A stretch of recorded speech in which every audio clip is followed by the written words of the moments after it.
Jesus Christ established the faith.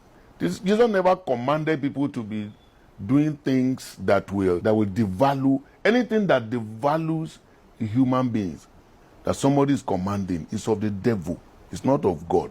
When you begin to ask people to go and be eating grass, I heard that story.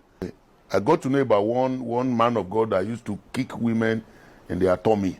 And he'll be kicking them, and be saying that's the way the Holy Spirit has led him. No, God doesn't move like that. Anything that will humiliate people is not of God.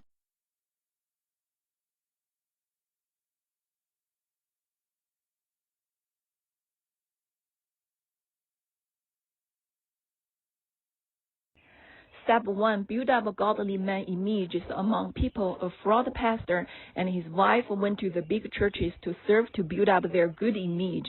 They always quote the Bible verses to show people he loves God and God's word. He always talking about his wife and what a happy marriage they have. This is to let people believe he is a good husband and a good dad.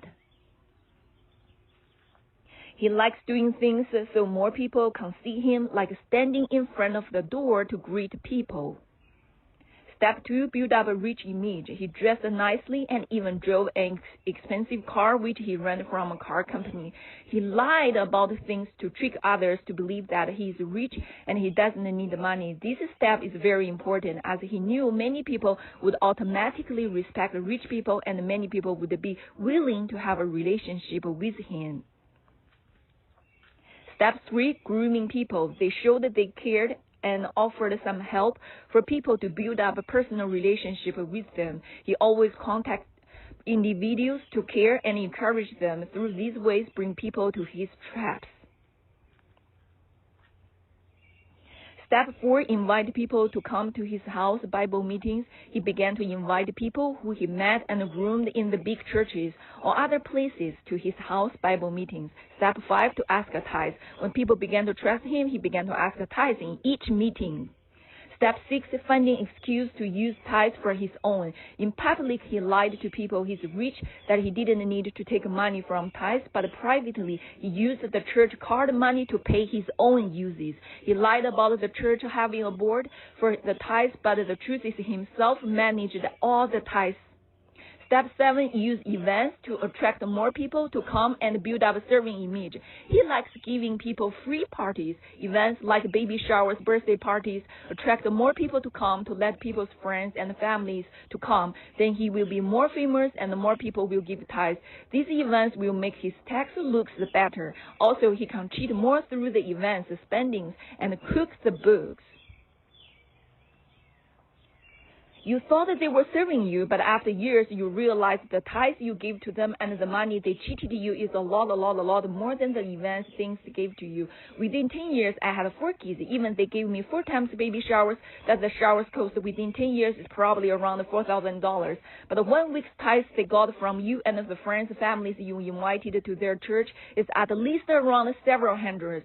Even every week, only $100 tithes times 10 years, 480 weeks, is $48,000 minus they spend on you $4,000, that they still made you $44,000 just by tithes. Plus the money they cheated you invested on their fake business is a lot more than they gave to you. They would like to give events in front of many people, but they would not care people who were really needed cares and help privately. If things doesn't really benefit them, that they will ignore. Not only this, he is very selfish, very controlling, very deceitful, very abusive privately to make sure everything keeps looking good. Step 8. He targets rich people to invest in his business. The reason he pretended to be rich is for this step. He told people he had many resources and business opportunities. He told you he wants to bless you and give you a good investment opportunity. He used the people's trust to him, rich people's rich mindset, and not lacking of money to avoid to sign the invest documents. Step 9. He targets poor people to be his followers. At the same time, he targets poor people to give them help and to let them believe he is a very good pastor, that they only can use their time, kindnesses, and loyalty to pay him back. The people who dare to question him, he gaslights or he just shows his true color and abuse them. Those who didn't dare to question him, those who only praised him, that they will be saved and praised by him. Step 10, after you were abused by him and left his church, that he used Bible verses to prove and hint how bad you were and how good he was. 2 Corinthians 11:13, for such are false apostles, deceitful workers, transforming themselves into apostles of Christ. And no wonder, for Satan himself transformed himself into an angel of light. Therefore, it is no great thing if his ministers also transform themselves into ministers of righteousness, whose end will be according to their workers. They are angry, prideful, and no respect to others, easily, privately. But God is King of peace. God is love. God hates pride, but love humble. See Proverbs 16:18 to 19. And Rosemary, would you please come down first? Let's talk now. This is the way I talk. Would you please come down first? You are a pastor, Rosemary. Can we Please talk stop in that peace? hate. Stop treating yourself You like a treat me child. really bad now.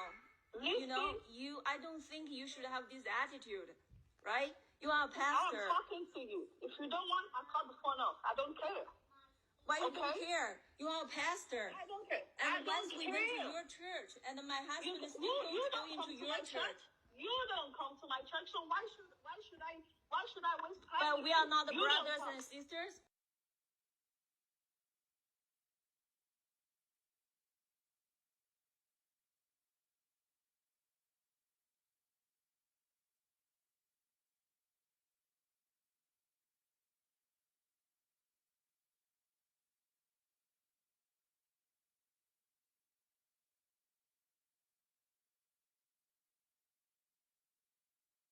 If somebody says they want to leave Communion House, I have the boldness to say, it's been a pleasure. Now, vit, go your way. And do it quickly.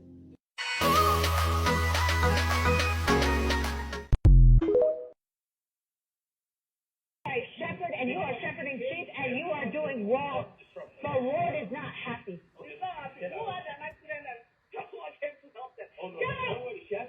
Yeah, I was in a car accident a few days ago. I had to